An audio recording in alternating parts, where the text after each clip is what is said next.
তোমরা কেমন আছো? আমরা ভালো আছি। এই যে আমি আবার ঝাঁকানাকা করতে চলে এলাম। কড়াইতে দিয়ে দিলাম তেল, তেল গরম করে দিয়ে দিলাম ২ শুকনো লঙ্কা, শুকনো লঙ্কা দিয়ে দিলাম মিষ্টি কুমড় কুচি করে রেখেছিলাম মিষ্টি কুমড় কুচি। এদিকে আমার বাসন মাজছি।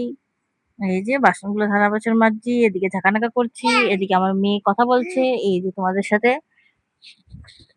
এই যে মেয়ে কথা বলছে।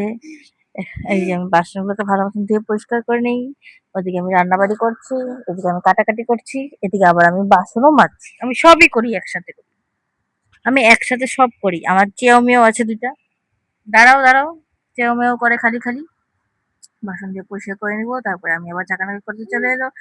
কুমড়োর মধ্যে আমি দিয়ে দিব নুন আর দিয়ে দিব পরিমাণ মতন হলুদ। দিয়ে এটাকে আমি আবার ভালো মতন ঝাঁকানাকা করে নিব। ঝাঁকানাকা করে দাঁড়াও মামা। ঝাঁকানাকা করে নিব। ঝাঁকানাকা করে আমি এদিকে আরেকটা কড়াই বসিয়ে দিব। ঝাঁকানাকা করে নিলাম। ঝাঁকানাকা করে আমি এটাকে ঢেকে দিলাম। কুমড়া ভাজি হয়ে গেল। ওখানে এর মধ্যে কুমড়োটাকে তুলে নিলাম। ওর মধ্যে ২ চামচ দিয়ে দিলাম কুচি করে রাখা পেঁয়াজ আর কাঁচা লঙ্কা। পেঁয়াজ আর কাঁচা লঙ্কাকে আমি ভালো একটু নুন দিয়ে ভালো মতন ভাজা, ভাজা করে নিব। দিয়ে দিলাম একটু নুন আর হলুদ। নুন হলুদ দিয়ে আমি চিটা কলটাকে ভালো মতন ভেজে নিব। চিটা কলা ভাজা হয়ে গেলে আমি আরেকটা কড়াই বসিয়ে দিয়েছিলাম। কড়াইর মধ্যে দিয়ে দিলাম কালো জিরে ফোড়ন। তেল গরম হওয়ার পর কালো জিরে ফোড়ন দিয়ে আমি দিয়ে দিলাম আলু আর চেরা কাঁচা লঙ্কা। এদিকে আমি আরেকটা কড়াই বসিয়ে দিয়েছি। ওর মধ্যে দিয়ে দিলাম কালো জিরা ফোড়ন, দিয়ে দিলাম আলু। ওটা ছেলের জন্য বানাবো, এটা আমাদের জন্য বানাবো। এজন্য আমরা এখানে কাঁচা লঙ্কা দিলাম, ছেলেটা আমাদের আত্মীয় দিব না।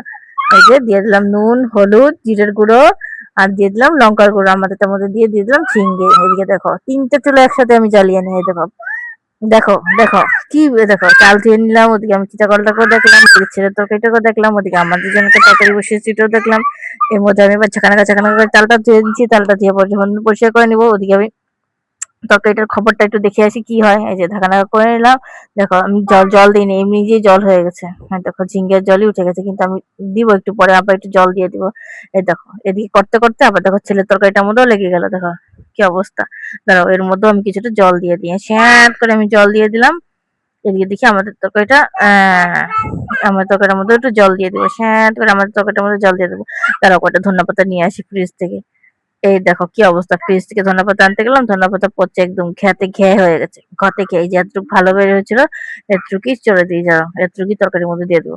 এই যে আমি তরকারিটার মধ্যে দিয়ে দিলাম একটু ধনেপাতা দিয়ে আমি এটাকে নামিয়ে নিবো। এই চিতা করলা ভাজা হয়ে গেলে এর মধ্যে কুমড়ো গুলো দিয়ে একসাথে চিতা করলা আর কুমড়ো ভাজা একসাথে হয়ে যাবে। তো এই যে আমার তরকারি রেডি।